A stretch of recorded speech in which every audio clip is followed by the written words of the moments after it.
15 years ago, ganitong buwan, ganitong oras, nangyari yung tsunami. Mula doon sa dagat, pumasok dito sa school mismo. Dito, ayan. Yung iba nakaligtas, yung iba hindi. Yung iba nakatakbo, yung ibang bata hindi. Kaya, ano yan?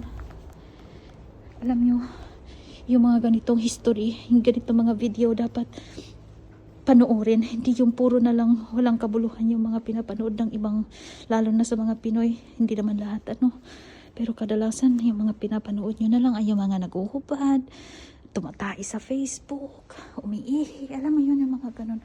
Walang kabuluhan. Ito may lesson. Napapanood ko lang to dati sa mga video, balita, na ito yung nangyari dito sa Japan. 2011, March 11. Ito ang nangyari dito sa Japan. Grabe, ito paikot-ikot ang tubig dito. Sigawan ng mga tao, sasakyan, barko. Ayan, tinaya yan.